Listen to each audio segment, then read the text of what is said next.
I recently got back from a holiday in Belek in Turkey. It was brilliant, but I did spend it looking longingly at the golf courses in the area. In reality, if I'd taken my clubs, I probably would have come back from that family holiday single. It's a brilliant place, stunning beaches, 5-star hospitality in some of the best hotels on earth, but for me, just getting out on those courses would have been the icing on the cake. Search Turkey on TripAdvisor now to book your ultimate golf holiday in the Turkish Riviera. The award-winning American Airlines AAdvantage program rewards more than travel.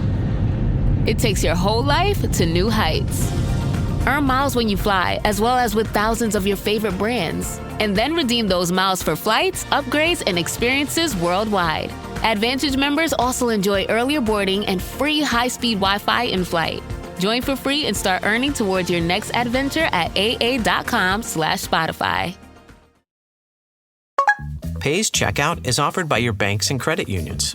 So when you shop online at participating merchants, your cards appear in one place. Pay's. It checks out. Activation required. See Pays.com to learn more. Terms and conditions apply. Ladies and gentlemen, welcome to Achtung Millwall.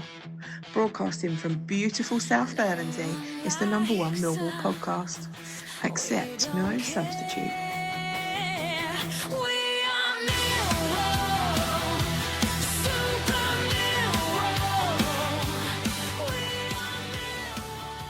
Hello, dear listeners. Welcome to another summer edition of Achtung Millwall. Joining me to be our valued listed line is occasional contributor, not regular contributor, but you're an occasional contributor. It's Baz Langley. Welcome to the show, Baz. First time we've actually spoken, mate, I believe.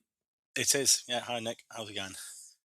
Well, good to meet you. Good to meet you. This is one of the great benefits for me, listeners, not for you because you can't see it, is they actually get to meet some of the people that send in the wonderful voicemails, which I really enjoy. And the more we get of those, the merrier with the new season looming. But here we are in the height of summertime. The season's slowly grinding into gear, Baz, isn't it? I mean, we've got 2 signings. I don't know anything about them, so I'm not going to sit here and give you the rundown, listeners, on Tariq Conte or Jensen Metcalf. But it's just nice to you have that sense of it's like purgatory midsummer when there's no football, there's nothing going on, but we're starting to get it moving now, aren't we? I know. It's that every morning when you wake up, looking at Twitter, finding out what the rumours are, etc. You know what's going on. But I don't know. As quite a lot of the fans on the forum say, like, you know, in the recruitment team we trust. You know, they seem to be getting it right. So it's all They positive. do, don't they? Well, it's very different. I mean, we're trawling.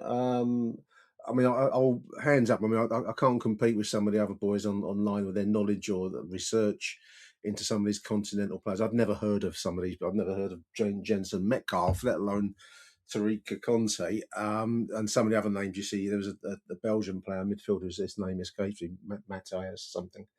But we're kind of, you know, trawling these lesser known markets, and as we've seen so far with the likes of Ian Fleming and you know, even I suppose Femi, although he's English from Reading, we're turning some real, you know, diamonds in the rough up. That was always been the cliche, isn't it? But we are starting to do that now and selling them for money. So I think it's just that point where you get to really like them. I mean, you know what they say about your loan players, don't fall in love with your loan players. But it's like, are we going to lose Femi? Are we going to lose Tristan? You know, that's the sort of things that I wish we didn't have to go down that road, but that's the model. No, it was so far. I mean, obviously we sold we sold Fleming for good money and Tanganga, obviously, last season. Starting last season, I suppose the expectation is Femi's going to go. I've not seen anything yet. You keep reading these whispers online normally from teenage boys in their back bedroom with nothing better to do than invent transfer stories, I think. But we'll see. But here we are in the midsummer, listeners, and Baz is our listed lion, one of my favourite parts of the show that we do. So welcome to the show, Baz. And the number one, we know your name already, mate, so I won't. We've got name, age, occupation, and where you live, such as you wish to disclose. We know your name, but as we said beforehand, as you wish to disclose, mate, age and occupation. No dramas. So I'm an engineering manager. I work for Tesco's. I look after the petrol filling stations and their fire systems. But that's Okay. after doing a full career in the armed forces. I was in the army. I still do reserves as well. So I'm in my 10th year as a reservist. So yeah, I've done Right. 35 years. Man and boy, as a boy and to man, sort of thing, almost into granddad now. But yeah, and I work for Tesco's full time now. So if Putin kicks off, we're calling on you, Baz. Will you? I can't shoot straight, mate. With glasses, I'll be no use to man the beast in that situation. But how do you come to be a Millwall fan, Baz? What's the linkage? This is always for me one of the most interesting parts of these interviews, listeners, because everyone's got a different story. So, Baz, how do you come to be So associated with our dear little club? it was actually through my sister. Funny enough, Right. and it was a bit of a shock. I'd come back from Bosnia. I think it was after the Euros in '96. And my sister Right. took me. She used to go to the Old Den with her friends. You know, like you got your school friends, and she was friends with someone whose dad owned the scrap dealers opposite the Old Den.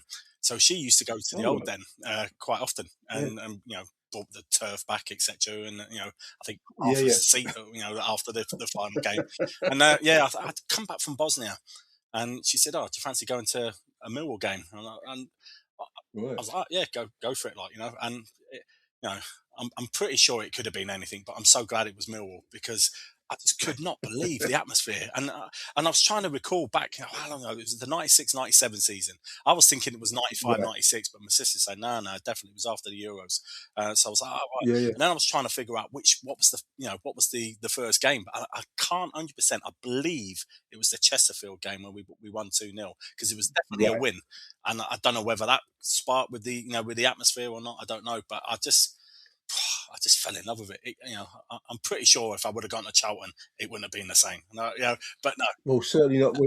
We had about 6 or 7 thousand people in the ground in that season because that was pre Billy Bonds. I think yes, that Bonds came the season afterwards. You'd been Jimmy Nicol then, as I think it was your from the first end because season. I was looking at some of the team sheets beforehand, as you do Yeah, online, you can get, and it's definitely not the 95, 96 because I think they still had the American keeper who was a fan favourite, and Casey Casey Keller. Yeah, Keller, yeah, yeah, and yeah, it definitely wasn't yeah, there. So it would have been that season there, but yeah, I fell in love with it then, and the difficulty because again I have been following more recently now the last sort of 20 years. I've been sort of homing away as best as I can. yeah, But yeah, even where I live, yeah. sorry to go back to the first question, I live in Dorchester, so down in Dorset. Right. So Okay, even Southwest. Yeah, yeah, yeah, even getting to the yeah, Den now, so midweeks are a bit of a nightmare for me on the old Tuesday, Wednesday nights. I've got to do the school run, but yeah, if I can, yeah. I'm there on the Saturday. My missus doesn't like it, I'm sure, but yeah, she's quite forgiving with army reserves and with football. Yeah, I'm away more than I am at home. That's fantastic. I mean, obviously, question number two was what was your first Mill game? You've touched on that. But we think it's the Chesterfield one, listeners, and the atmosphere touched you there. I mean, that was actually quite a tough season to start your Millwall love affair because these were tough times. I mean, we were on the brink, I think, then of. I think we're going to administration at the end of that season, if memory serves. Yeah, I think Bonds came in with Theo. So it was a tough time there, Baz, wasn't it? I mean, it's always intriguing how people become, the most tough seasons, and something grabs you about our club, doesn't it? I think it's Brings you I in. think it's like the story, but I suppose about even going back to the hard times in the army, you don't remember the hard times per se. It's always the good times, and you say that, and it was a tough time, but I generally believe I'm one of the luckiest fans really. So, since I've started supporting Millwall, we Yeah, beat the old Wembley yeah, final, we beat the Millennium, staying in the yes, FA it's Cup true. finals, we've been FA, sort of playoff finals, etc. So I do feel fortunate. Well, I suppose that's true. I mean, things have happened in the last, what's that, 30 plus years now, that I never would have imagined could have happened at the Den in my day in the 70s. So yeah, I suppose there is a touch of magic about it all in a way, isn't it? And as you say, I suppose you do tend to look, even the tough times, there's always humour and there's always a kind of, there's something about going to Millwall, I think, that just kind of keeps you attracted to it. It's even in the toughest days, there's a certain magnetism to it. I won't bother with the did you go to Coldblow Lane because clearly in '95 it was the new Den. Yeah, I'll move along to that question for you. In that case, do you like the Den, the new Den? As I put it, it's the Den, isn't it? I suppose. Where do you sit? Yeah, Where's your space? I am in block 44 in the Dockers Lower. Right. And a little bit of a funny story. I used to be block 10, and I just went through a phase as football superstition goes. I was like, nah, this is the most unluckiest seat going. We just couldn't buy a win. And I decided at the time, and it was before Alex Neil came into post. Yeah. I'm changing seats, and I apologise to all my friends around. So I can't do it. You're gone, basically. Yeah. And it was just at that point, and we started winning. I was like, pants! I'd already changed my season ticket. So so I'm in block 44, and I've renewed it for this season as well. So I thought, it must be doing Fantastic.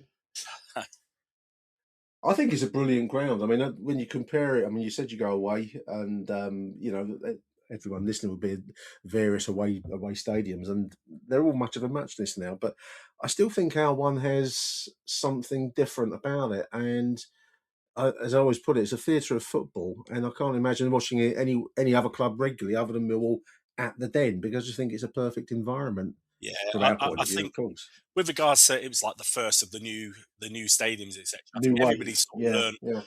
that's why we can better it by this. So I think we were the benchmark. But to be fair, that's all the ground I've known, and I love it. And atmosphere wise, Yeah. everybody keeps saying about it, but it's true. You get to some games and the atmosphere is just so amazing. Even for the small numbers that we generate. So it's got to be something positive about the ground there, I think. And when you sorry, I'm waffling on there, but when you listen to other away supporters, waffle away, Baz. That's what people tune in for, is the waffle. Well, I think it's when you get the feedback from other fans, and they go, you know what? Actually, it's still an old school. That's a proper ground, etc. Like with all the. I remember going to Reading away, one of the first sort of ground when they made the Madstad. The mistake. Oh wow, this is it's nice. It is. It's always an unlucky ground for us, what I remember. But but actually, when you go back to the old, you think, come on, can we fill in the corners, etc. But I don't know. I do like it. Yeah, no, I think it's a great stadium. And as you say, I mean, most of the other grounds that we visit now, there was Leicester's one, the King Power Stadium, which is on the one hand, it's a lovely ground and it's big and all that. But on another level, it seems to have no soul to it in a way. They'd probably tell you different. I know we're biased on this show, listeners. Let's move along to question number 5 then, Baz. Your favourite all-time Millwall player. So we're talking from the late 90s onwards. Who would you pick out as your desert island player, so to speak? My sister got me into Millwall, and this is one of her least favourite players, but I love him. Like Neil Harris. I think for the vast majority, most people do. And I think he was just amazing at the time. The goals he was scoring, etc. There's loads. Obviously, there's loads of different players that you think, he was quality, or I really like that, etc. But I suppose, isn't it? It's a cop out, but it is. I think, he's. I think it's a great choice. It's coincidence because the club are bringing out a video which they've been pressing on social media, X and all the others, and I think it's coming out later as you and I are speaking. By the time this show goes out, you'll all have watched it, listeners. But I think it's a review of the promotion 2001 to 2 season, 2000-2001 season when we won the championship in the League One, and of course that includes the likes of Neil Harris and Stephen Reid, goals from Paul Eiffel and all sorts of things. And just watching the little trailer, Baz, sometimes you need to be reminded what a striker he was. I mean, the ability of the man, and it was in his prime before his illness and all that came after that. But in his pomp, he was some striker. No wonder bigger clubs were interested in him at the end of that season. Every different type of goal as well, So yeah. And they show him like dinking the goalkeeper in a couple. I think it was Oldham the last game that he kind of lobs the goalkeeper. So he was both a finisher and almost an artist in the way he could finish the ball. And I think you can easily forget because if he became a manager, and I think he was a successful manager personally, although others might have things to say to that. But he was Mr. Millwall, and when men like that come along, he has his own place in Millwall history, doesn't he, in terms of appearance and then, of course, management as well. So I think that's a great choice, Neil Harris, Bomber Harris. Who's the worst Millwall player? Yeah, I was. Because with the best must come the worst. Yeah, I was searching around because I don't really sort of anybody Want to tag him? per se. But Yeah. I do remember, and I was looking through some of the lists of the team sheets, over the years, and Yeah. I was like, yeah, Ricky Newman strung up in my head. Ricky So, Newman. I was like, he always just had that little bit of Ricky Newman. I don't know if he made quite a few mistakes. He wasn't the worst player in the world ever, but I don't know, something from that time that it would be sort of Danny and Gesson or whatever. But yeah, Ricky Newman, I recall going, he does my head in a couple of times. Yeah, I think I did a little bit of a because we're going to come to your all-time best 11 later on, and I always try and match that with my all-time so what 11, kind of like a mediocre 11, a Millwall as I call it. So I've done a few there, but it's always surprised me how we can make mincemeat of players, because I think Ricky Newman wasn't a bad player, but somehow you sink or you swim in the environment that is the Den, Baz. Yeah. And just going through some of the names, we'll come back to it later when we do the teams. I'll answer all your good ones with one of my average ones. But we seem to take sometimes decent players and turn them into gibbering wrecks. It's quite a regular. I think Newman wasn't as bad as the crowd made him appear, and that's going to draw a lot of comment, I'm sure, from people listening to this show, because everyone's got a viewpoint. But that's a good call, actually. Ricky Newman. That's a name I haven't thought of in a little while as well. It's another benefit of these shows. You dig out names you haven't thought of in a long time. Your most memorable match, Baz? Which one would you select? Another desert island situation. Yeah. So, or Millwall moment. Millwall match. I was thinking about this because I was going down like the player final where Steve Morrison scored the winner. That was such an iconic sort of. That was amazing. Or Gary Alexandra stunner. No, even though we got beat. It's Wembley. Yeah. But I was sitting back at this and I was remembering Rotherham away when we came back from 2-0 down. And we had was it Aidan O'Brien? It was. I think that was Scunthorpe, I think, wasn't it? Yeah, is it Danny Hayes?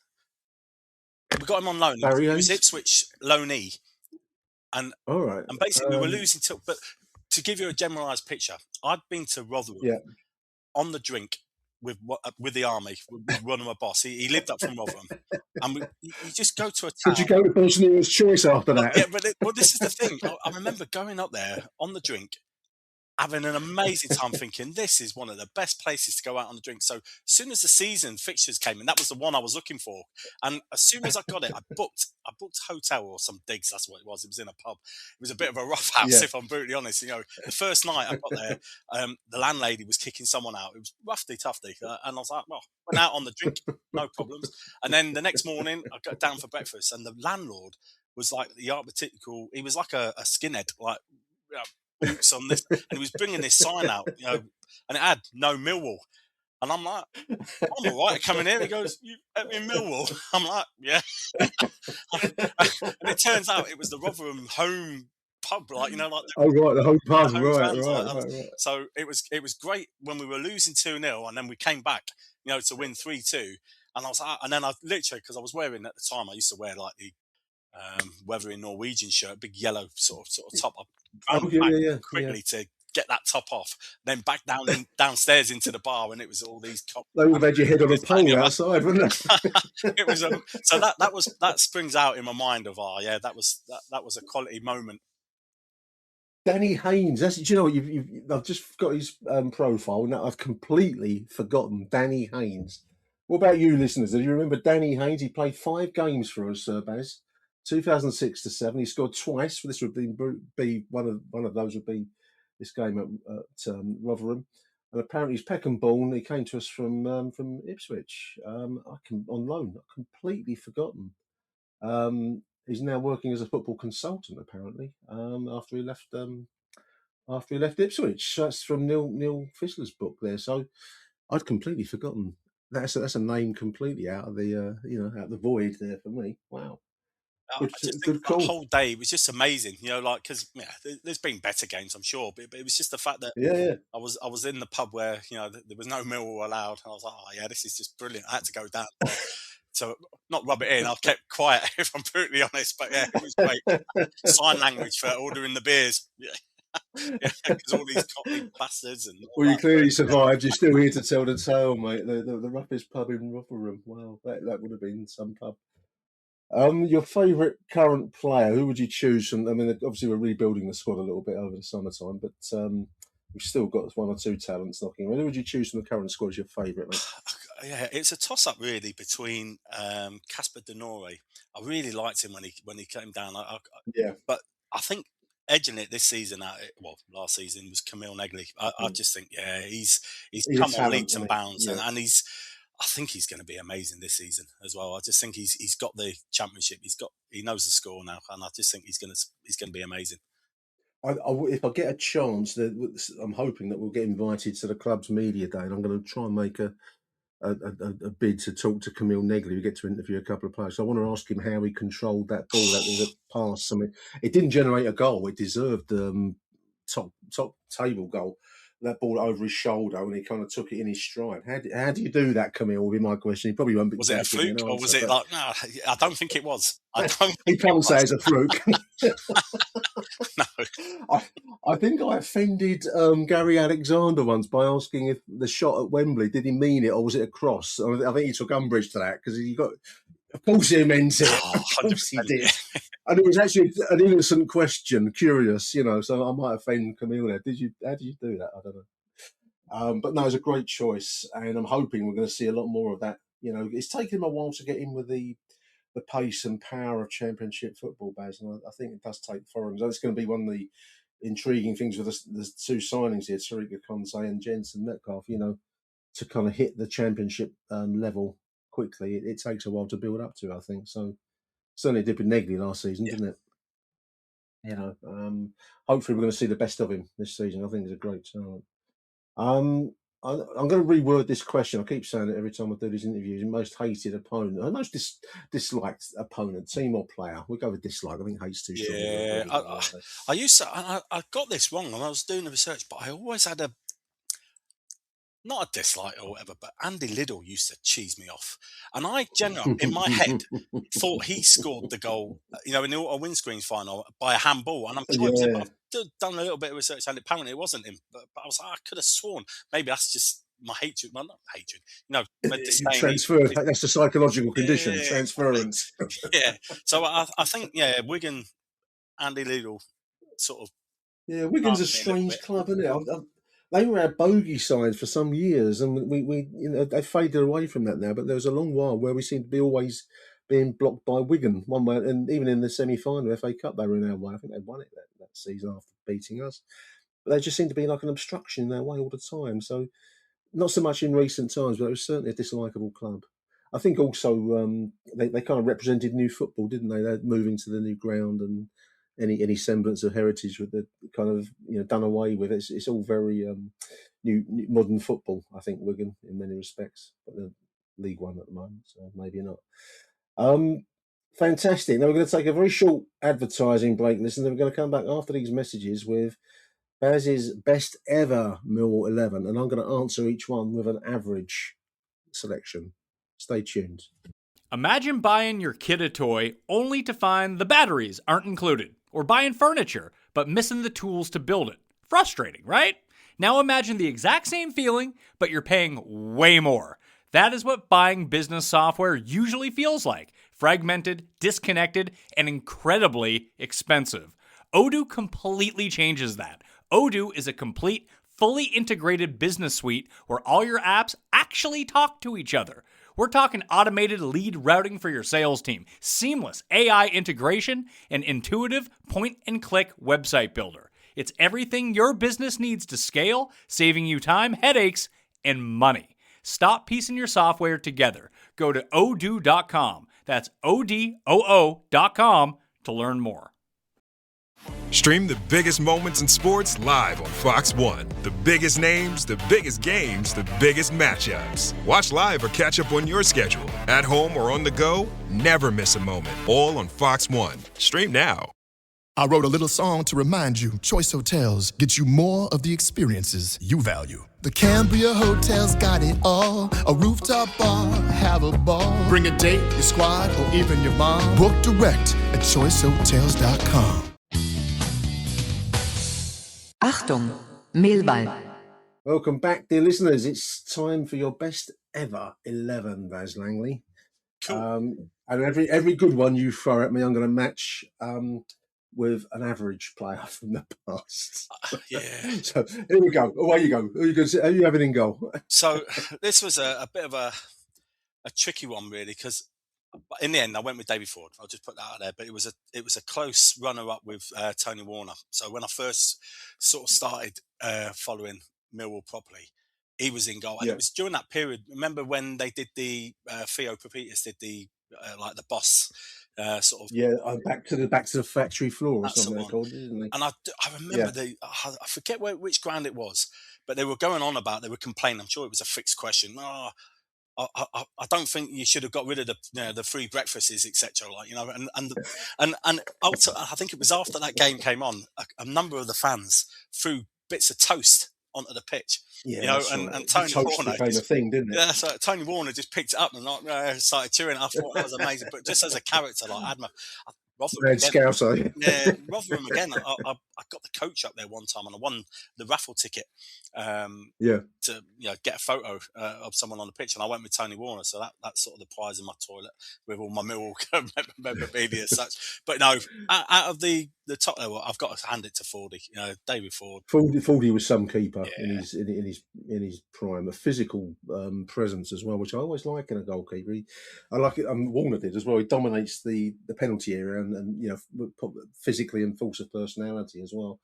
You didn't want to mess with David Ford. No, definitely not. No. That's a great choice. I'll go with David Ford. I'm going to answer your David Ford because this is my mediocre response, listeners, to Baz's decent players.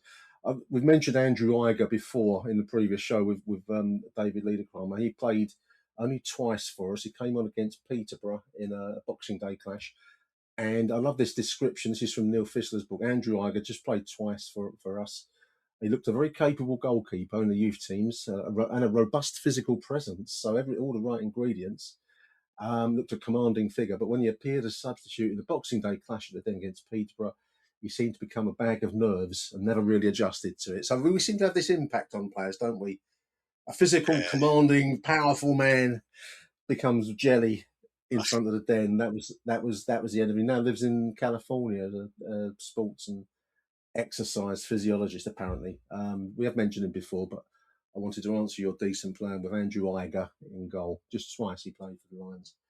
So who are we going to have in defence for you then, Baz? Who are you going to have in the back line? Yeah, so I'm humming and erring with Tristan Kramer, even now, being my all-time because he's quality. But I'm going to go with Alan Dunn, just through character and robustness and proven ability. Proper Millwall player, Dunny. Yeah. So I'm going to go with Dunny. I think, quality.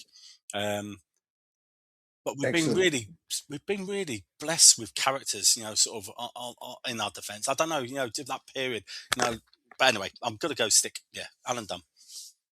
What about in the central defence? Who you got in central? Paul Robertson. Robbo. Yeah. Another character. And it just, I don't know. There's that sort of set period where you're looking around and it's like, that's my base sort of players. It's just my memory. Other people would have put Rhino and I've caught Rhino early on, but I never really experienced the history really. Just caught him. So no, Paul Robertson, iconic. And then I'm going to go with Jake Coops. Coops. Yeah, I think again. I think it's difficult with a current player, but I think he is an iconic Millwall player because, obviously he's got physical presence. When you stand next to him, he's massive, really massive. But he does show increasingly the kind of maturity and leadership that you need from a club captain, which was always a bit of a, people wanted to criticise. That would be one thing. He's too quiet. I think they used to see that online. Doesn't do enough talking. But I think he's developed that. I really, it's great to see him now in I think it's a top 4 all-time appearances for the club. I think he's got Harry Cripps' record in line in sign. One of the big names. Yeah. So it's going to be great to see him do that. Hopefully. Yeah. Injury allowing. No, definitely. And my final is going to be Tony Craig, and again, it's just another epitome for my generation. But I say my generation. Yeah, Tony Craig. I just think, bosh. I think that's a great back line. That is a great back line. Craig, Robbo, Coops, and Dunny. That's what you call a committed Millwall back line, isn't it? That is one that would not take prisoners there. No, quality. Yeah, without a shadow. I think that's a great choice. That's a great choice. I can't match that for commitment. I've gone for a much more mediocre mere back line. I've gone for Justin Hoyt, listeners. Anyone remember Justin Hoyt from the past? He came to us. Another common theme, actually, Baz, is we seem to see players that show promise at previous clubs and then they just disappear into a void almost at the Den. Justin Hoyt came to us from Arsenal in 2008, then to Middlesbrough. He played 142 times for Middlesbrough in the Championship level for Tony Mowbray. He was no mug. And then he came to Mill on loan and had 5 loan appearances and 2 full appearances and seemed to disappear. And was last seen at Dagenham, Redbridge, and then FC Cincinnati. We seem to be like a downward slide almost for some players. Not all players. Some use it as a kind of a platform to project onwards. Yeah. But Justin Hoyt, high promise, played for England, under 16, under 19, under 20, under 21, full international for Trinidad, but did nothing. Nothing for the 10. So I've got Justin Hoyt. Then I've gone for Sean Derry, who was the ex-Crystal Palace lump. He was well out of condition when he came to us. That would be that was in the 2000s as well. And alongside Sean Derry, I've gone for Sean St. Ledger. Do you remember Sean St. Ledger? No. He was on loan with us. He was. These are all mediocre players in terms of their kind of contribution. He came to us, I think it was Leicester. I'm just trying to find him in the book here, Sean St. Ledger. And I think he was quite highly thought of, but again, did nothing with us. And then alongside Sean St. Ledger, I've put the only Millwall player that ever went on to play for the Brazilian national side, but made no impact whatsoever at the Den. That's Juan Maldondo. I think he played for us 3 times, if I have the correct the correct details here, and would actually play for the Brazilian national side, but not with us. So that's my mediocre reply to your classic backline there, mate. There you go. Are we going to go in the midfield now? You got across the midfield. So I don't know whether this is going to be controversial or not, but I rated him massively, and I wish he would have stayed with us. But Jed Wallace, quality, great player. Great player. Goes without saying, Jimmy Abdu. Again, I was quite fortunate. My sister got me from a 40th, one of the the posh dinners, and the I don't know. The exec lounge. And I had my photo taken with Jimmy Abdu, and I was like, quality. He was quality. And I've got Timmy Cahill. I've got a little bit of a funny story with Timmy Cahill. Good. I was when I first started following Millwall. I was at the Blue Water Shopping Centre in the Sony, and I saw Lucas Neal. And Lucas Neal was like, quality, Lucas, how you doing? Yeah, there was a small, and I only realised there was a small Timmy Cahill behind him. It must have got shopping with him, and I almost blanked him. Well, I did. I was like, all right, mate, how's it going? It was just Lucas Neal. Hey, how you doing? And I'm like, kicking myself, but there you go. But yeah, Timmy Cahill, it goes without saying. It just amazed me where he got into positions to score and goal. I believe he wasn't the smallest in my mind. I think he was small, but he used to get up in height for the headers. He had a hang time in American basketball. They measure it, don't they? Your ability to hang in the air, and he seemed to have that. I don't know how. I mean, I've never actually met him, so I don't know how physically small he is. He looks small in comparison with other players, but massively talented and industrious midfielder. I mean, one of the best players we've ever had, in truth. And obviously, kind of glittering career. He's gone on to Everton, and then was it New York? He went out there, and the Australian World Cup appearances. And now he's like a senior statesman in the game, which is a very strange thing to think of when you stood next to him in the shopping centre. One day, there was this guy, he'd be hanging around with the Infantinos of the world, and at that level. But that's football for you, isn't it? It's ability to transport you to the highest levels. That's a great choice. And my final in the midfield. Your final one, Paul Eiffel. Yeah. Again, it was a little mix-up. I really liked Stephen Reid at that generation as well, but Paul Eiffel, I think, and that hat-trick that he scored at Cambridge, I took my wife. It was one of the few games that she actually came with me. But yeah, Paul Eiffel, yeah. Great player, very. In fact, Femi Aziz reminds me of Paul Eiffel in his ability to do the most unexpected moves, produce, almost mad moments from seemingly nothing, and Eiffel could do that. In fact, he's another one that features on this video that the club are putting out this afternoon. So, and Stephen Reed, who's one of the goals they feature on the trailer, is in blasting it in against the 5-0 win when we won the. I used to love how Stephen Reed used to drill the ball pretty much now where all these defenders sort of lie down at the bottom of the ball. He used to drill it underneath. That's my recollection anyway. But he was a great midfielder, and just watching that clip, you think, blimey, we had it so good back then, Baz. You don't really realise how good it is in the moment. It's not till maybe 20 years later you look back and you think, blimey, it was a bit of a golden age there, really.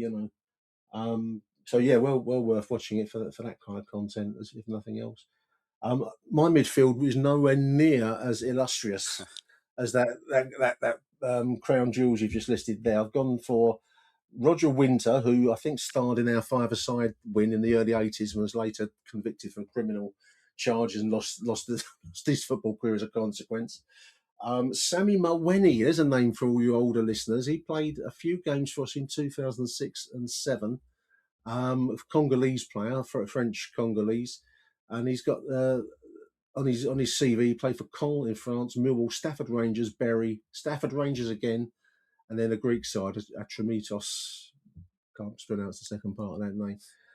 Very, the kind of name that you can know and then forget. Then I'm going to go with Michael Kieftenbeld, who was one of Gary Rowett's choices, who never seemed to do anything for us, and yet Rowett must have had some kind of arrangement where he praised and promoted Michael Kieftenbeld constantly, but I never saw a single thing out of him. And Mickey Weir, who was on the left side, and he was a Scottish player, came to us under the Jimmy Nicholl in the dark days when you started going.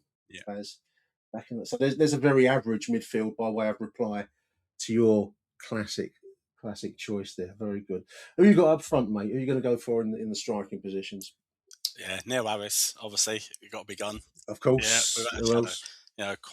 Quality goals from all places, and Steve Morrison. Yeah, we've had quite a few different sort of strikers, obviously, in the past, but those are the two that sort of stick out. Morrison. Fantastic. Sure, that'd be a front line with goals, and that's a pretty tasty, decent side you've picked out there. Some no compromise. It's a no compromise 11 there, mate, isn't it? All of them, I think, would not give an inch. It's probably standard, there you go. But yeah, it just is. Yeah, I think we've been blessed over the years. Well, I have. There've been different characters, and I think that's what I like as well. But those are the standouts for me. I think you need to be a character to hold your own in the den. It can be a difficult environment if you're not of that mindset. And I think that's some of the players we've mentioned have come to us with some talent sometimes, but been chewed up by it a little bit. You do need a certain, in the famous conversation that Kenny Jackett had with Steve Morrison about how you need to be a bit of a cunt. You don't say sorry. You step on him. You tell him you're going to do it twice as hard next time. There's no place for saying sorry in that. And I think that you need that kind of what's the word? It's a certain streak down. Some players have it, mindset. Some don't. I think that was it's quite telling the amount of times last season where we were being helpful to the opposition player. But don't you dare do that again! Come on. No. I've got a much less imposing front line. Theo Robinson, who came to us with some fanfare and wore a shiny suit. I remember meeting him in a car park. He had like a shiny suit. He played on loan from Huddersfield. This was back in 2010. Played for us. Scored twice. I've forgotten that. On loan, 7 appearances for us in 2010. Scored twice. And then we signed him full time, and he scored 1 goal and made 4 appearances, and then disappeared off to Derby on loan. Theo Robinson, one of the least productive signings we've ever made. And I put him alongside Bruce Dyer, who was another one from the 90s kind of, period of downbeat Millwall. Bruce Antonio died. 2005-06, not 90s. 10 years, 10 games and 2 goals for Bruce Dyer. A powerful and direct striker who joined the Lions in troubled times. One of 37 players used in that season of 2005-06. That was we were spinning out of control then, Baz. That was that season. I think we had about 6 or 7 managers in one season and 3 or 4 chairmen in charge of the club. It was a dire scene. He was one of them. So I've got Bruce Dyer and Theo Robinson just to take the mood down a little bit after that fantastic 11 that you've got there. That's a terrific 11 that you've chosen there. That's a proper Millwall side you picked out there, Baz. Quality. Cheers. Yeah. Lovely stuff, mate. There we are. That is your listed line interview. Baz Langley. I hope you've enjoyed it, mate. It's always interesting to hear, as we were saying before we started recording, the different kind of stories and the different places and back details of people's Millwall supporting lives. And I just, it's been fascinating, mate. I really enjoyed listening to you. Cheers. I was thinking there, if you don't mind me interjecting there, another question or just another memory that I think it's worth the listen. I was serving in Kenya at the time when Millwall got to the FA Cup final for the first time ever. And when you talk about the best atmosphere, well, I couldn't get to the Manchester United's ground, for that atmosphere. My sister said it's the best atmosphere ever that she went to. And I was watching it in the Panga Bar in Kenya with a broken ankle, and as soon as you got the result, I was like, I've got to get back to UK to get to this, and I remember I went straight to my boss the next morning with a broken ankle. Boss, I've got to get back. This is the old FA Cup. I've just got to do it. And I remember flying East African Airlines. I'd never heard of them before. It cost me £250 for a return flight. It didn't have working televisions, or it was like on its rickety plane, but it got me there. And that's another moment. I that's pushed fantastic. one in there quickly, Brilliant. That's brilliant. I mean, East African Airline. No, I might look that up when we're finished to see what the story is, if it still goes. I don't know. And you made it to Cardiff for the final. It's just amazing. Again, at the time as well, my brother-in-law, he phoned in Talk Sport or whatever, saying, my brother-in-law, he's got a broken ankle, he's coming over from Kenya. And I remember going to Plumstead when I was making my way to the train to get to Wales. And I had this broken ankle and I was hobbling along, blue and white sort of sock over the top of it. And I had this flag made up, and some random, it's in a pocket, but some bloke I didn't know, "Hey, you haven't come from Kenya, have you?" Straight away, I was almost famous at the time because I'd been on Talk Sport or whatever it was at the time. But anyway, there you go. Another fantastic. I can't. Can you beat that, listeners? Coming over from Kenya with a broken leg via East African Airlines for the cup final. I think that's got to take the prize for the most effort put in to get to the cup final, mate. That's brilliant. Baz, it's been a pleasure, mate. I really enjoyed it. No, thank you for having me on. And like I say, great podcast. Brilliant. As I said, thank you very much. That's very kind. Listeners, if you would like to be listed, I'm going to try and do a few more of these during this course of the season. So no rush, but do give me a shout on at the X handles at Achtung Millwall. Send me a message and we'll see what we can sort out. But for now, Baz Langley, you are a listed line, mate. Many, many thanks. Good to talk to you. Cheers. When I was a little boy, I asked my mother, what will I be? Who do you want to watch?